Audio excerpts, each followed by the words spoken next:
Hello everyone, welcome back to my YouTube channel Love is Immortal. We always love in with Vangshan. I'm sorry मैंने फिर एक gap ले लिया. उसका अपना रीज़न था. खैर मैं रीज़न नहीं बताऊंगी और ज़्यादा टाइम वेस्ट किए बिना आज के पार्ट को स्टार्ट करूंगी. थोड़ा गला ख़राब है तो माइंड मत कीजिएगा मेरी वॉइस को एंड स्टूडियो पे ध्यान दीजिएगा. चलिए तो आज के पार्ट को हम स्टार्ट करते हैं. पहला सीन हम देखते हैं. एक बड़ा सा लग्जूरियस ऑफिस है जिस ऑफिस में हर एक सामान रखा हुआ है ज़रूरत का. वहाँ उस चेयर पर एक इंसान बैठा हुआ है जिसने अपने दोनों हाथों मतलब अपने सिर को एकदम पीछे की तरफ कुर्सी पर टिकाया हुआ है. वो पीछे की तरफ लीन है और कुछ सोच रहा है. चेयर जो दाएं बाएं हिल रही है. तभी एक इंसान बहुत जल्दबाजी में पसीने में लथपथ वहाँ पर दौड़ते हुए आता है और बिना नॉक किए दरवाजे को खोल देता है. ये सामने वाला इंसान जो चेयर पर बैठा था वो फ्यूरियस हो जाता है और गुस्से में आ जाता है. किसकी हिम्मत हुई जो उसके इन आवर्स को डिस्टर्ब करने की कोशिश की. ये उसके कुछ ऐसे आवर्स होते हैं, कुछ ऐसा समय होता है जब वो आराम करता है. उसके लिए ब्रेक टाइम होता है. उसके ब्रेक टाइम में किसने आने की हिम्मत की. तो वह इंसान ऊपर सर करके देखता है और हम देखते हैं कि ये कोई और नहीं बल्कि वी वुशान है. वी वुशान जो अब सीधे अपने सामने अपने सेक्रेटरी सोंगलान को देखता है. सोंगलान जो पसीने में तरबरार हो रहा था. वी वुशान जो उससे पूछता है, तुम क्या खबर लेकर आए हो. तभी शू सोंगलान जो तुरंत वहाँ आता है और कहता है, मैंने ढूंढ लिया. वो 1 साल पहले वाला लड़का मैंने ढूंढ लिया है. विंग अपनी आईब्रोज को सिकोड़ते हुए बोलता है, लड़का. सोंगलान बताता है कि हाँ वो एक लड़का है बल्कि लड़की नहीं और इसीलिए वो उसे ढूंढ नहीं पा रहे थे. और सबसे इम्पोर्टेंट बात, वो चाइना में था ही नहीं. पूरे 1 साल से वो स्पेन में रह रहा था और वो लड़का है. 1 साल बाद वो कल ही यहाँ चाइना वापस आया है जिसकी वजह से सोंगलान उसे ट्रैक कर पाया और उसके बारे में इंफॉर्मेशन निकाल पाया. वो लड़का कौन है, कहाँ रहता है, ये सब कुछ उसने पता कर लिया है. उसको ट्रैक करना चाइना में रहते हुए मुश्किल नहीं था पर वो स्पेन में था और कोई उसकी मदद कर रहा था. अब शायद लगता है कि उस इंसान ने इस लड़के के ऊपर से अपने हाथ को खींच लिया है जिसकी वजह से वो इसे ट्रैक कर पाया. विभूषण तुरंत पूछता है कि वो कौन है. सोंगलान जिसके हाथ में एक फाइल थी वो फाइल तुरंत विभूषण के आगे कर देता है. सोंगलान को बहुत डर लगता है अपने इस नए सीईओ से. पहले वाला सीईओ भले ओल्ड था, एज था, लेकिन वो इतना फ्यूरियस नहीं था और ना ही इतना गुस्सैल टाइप का था. ये इंसान बहुत शॉर्ट टेम्पर्ड है. और सबसे इम्पॉर्टेंट बात, जब से इसका करियर सिंगिंग लाइन में डिस्ट्रॉय हुआ है तब से ये इस वी एम्पायर को हैंडल कर रहा है और सब लोगों पे बस धौंस जमाता जाता है. वी वुशान जो अब वी कॉर्पोरेशन का सीईओ बन चुका है, वो उस एक फाइल को पढ़ रहा था जिसमें ऊपर साइड में वांग जी की फोटो लगी हुई थी. विंग उस फोटो को देखते हुए याद करने की कोशिश करता है उस लड़की को जिसके साथ उसने 1 साल पहले एक रात बिताई थी. जो रात उसके लिए सबसे भयानक थी, सबसे ज़्यादा दर्द देने वाली, या फिर वो रात जिसे देख सोच कर ही विंग को बहुत गुस्सा आता है और इसलिए वो इस लड़के को या कहो इस लड़की को इतने सालों से ढूंढ रहा है. पूरा 1 साल हो चुका है विंग को इसे ढूंढते हुए और अब जाकर ये उसके हाथ में आया है. विंग उसके फोटो पर उंगली फहराते हुए कहता है, मैं तुम्हारी ज़िंदगी अब बर्बाद कर दूंगा जिस तरीके से तुमने मेरा करियर बर्बाद किया है और मेरी ज़िंदगी बर्बाद की है. I will ruin your life. ऐसा बोलते हुए विंग उसकी पूरी प्रोफाइल चेक करने लगता है जहाँ पर उसका नाम मेंशन किया गया था, लान वांग जी मेंशन किया गया था. साथ ही उसकी पूरी फैमिली का बैकग्राउंड कि पहले ये एक बहुत जानी मानी कंपनी का ओनर का बेटा हुआ करता था जो कि लान कॉर्पोरेशन था. बाद में लान कॉर्पोरेशन पूरी तरीके से डूब गया और कैसे डूबा इसकी भी डिटेल उस फाइल में लिखी गई थी. वांग जी के बारे में हर एक छोटी से छोटी डिटेल, बड़ी से बड़ी खबर, हर एक चीज़ उस फाइल में बहुत सलीके से मेंशन की गई थी जिसे देख करके विंग को काफ़ी अच्छा लगा और शुयांग पर सोंगलान पर प्राउड भी फील हुआ और उसने सोंगलान से कह भी दिया, वेरी गुड. सोंगलान को बहुत खुशी हुई. पूरे 1 साल में ये पहली बार जब उसके बॉस ने उसे शाबाशी दी है, उसे प्रेज किया है किसी काम के लिए, इसलिए वो बहुत खुश है. अभी विंग उस फाइल को बस अपने पास रखे हुए था और उस फाइल को विंग ने लगभग 5 से 6 बार पढ़ लिया था पूरी तरीके से। फिर भी वो उसे एक बार और देख रहा था। सबसे इम्पोर्टेंट, उसमें लगा हुआ वो फोटो जिसे विंग बार बार लगातार देखे जा रहा है, क्योंकि ये जो सुंदर सा प्रेटी सा फेस है ना, ये कितना खतरनाक हो सकता है विंग को बहुत अच्छे से पता है।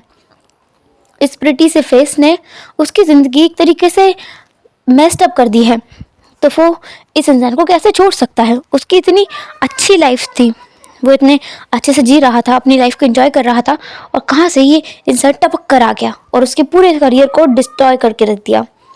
विंग अब वहाँ से उठता है और कहीं जाने के लिए निकल जाता है। दूसरी तरफ हम लान वांगजी को देखते हैं, जो कि पूरे 1 साल के बाद में चाइना आया था। कल रात जब वो चाइना में अपने फ्लाइट से लैंड किया तो उसे एक अलग से ही एहसास हो रहा था। उस हवा को भी वो पहचान पा रहा था।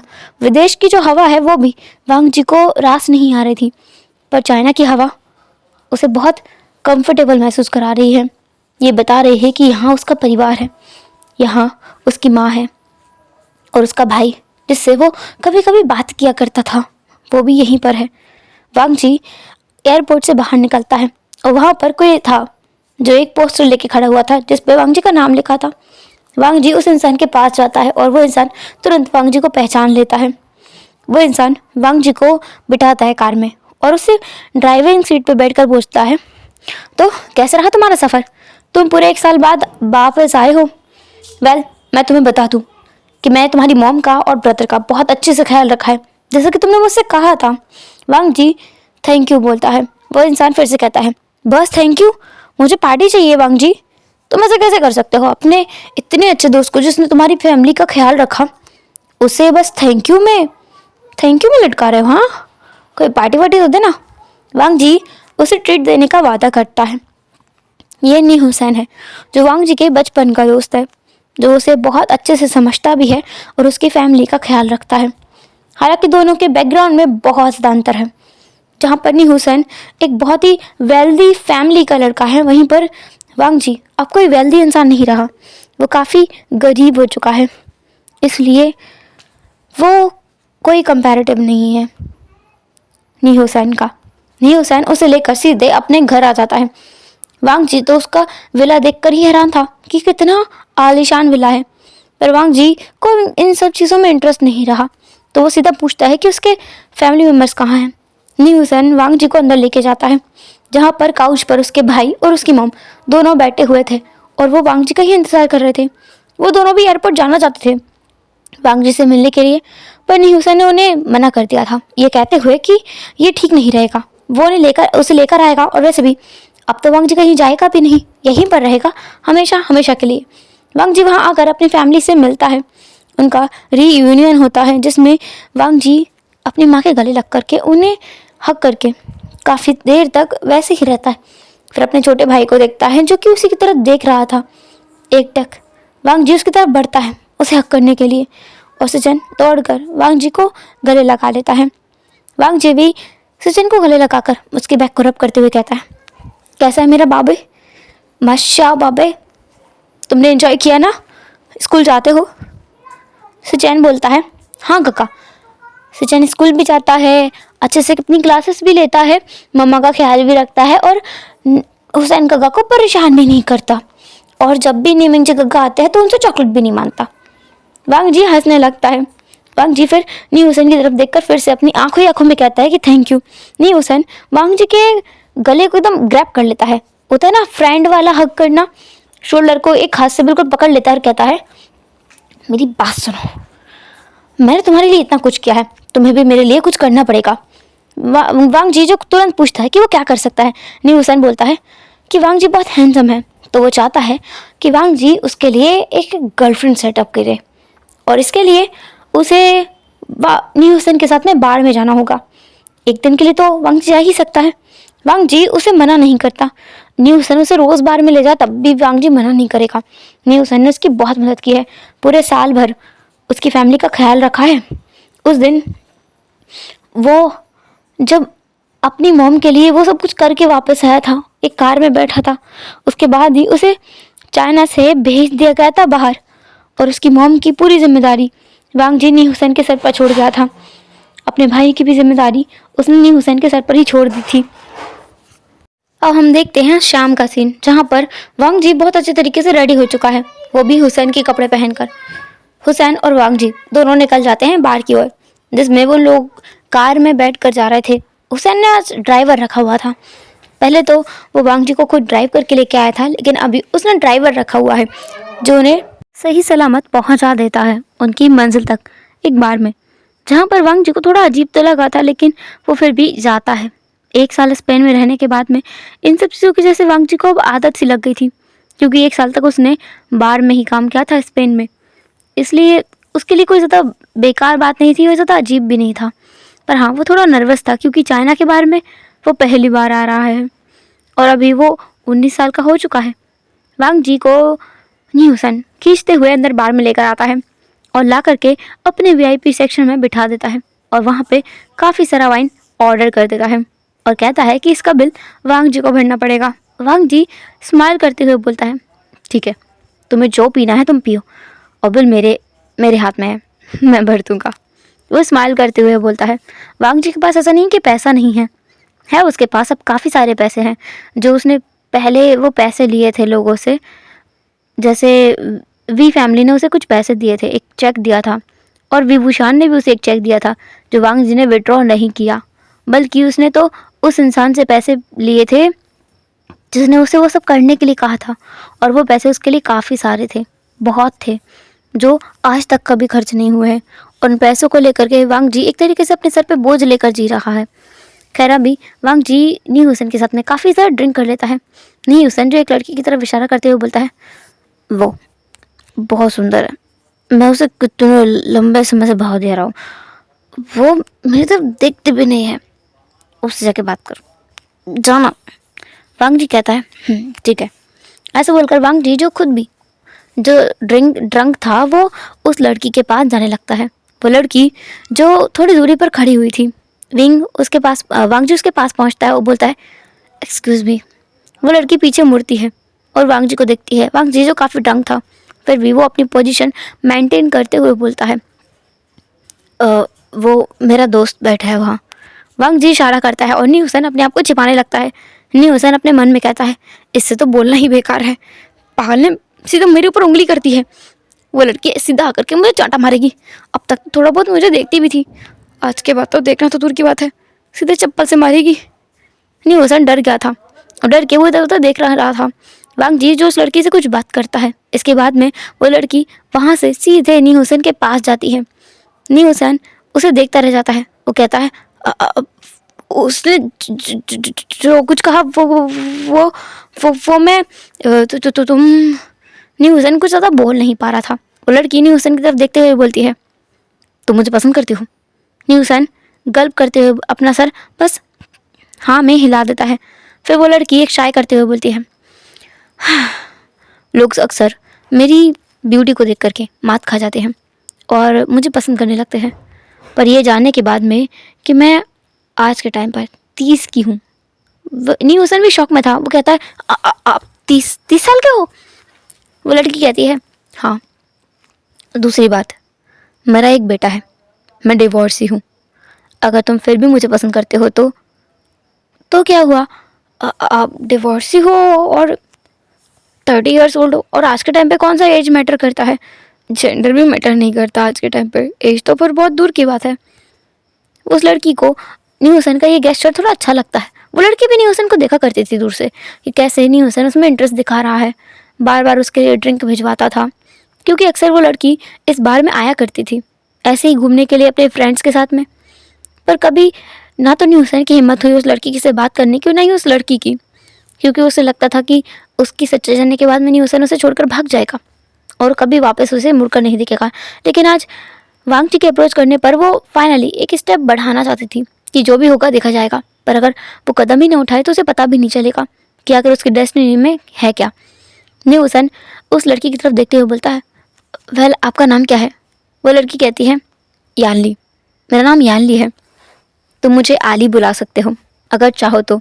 हुसैन हंसते हुए बोलता है, आली काफ़ी अच्छा है, पर अगर मैं कुछ और कहना चाहूँ तो न्यू हुसैन थोड़ा घबराया हुआ तो था, लेकिन वो फ्लर्ट करने की कोशिश कर रहा था। वो लड़की कहती है, और क्या बुलाना चाहोगे?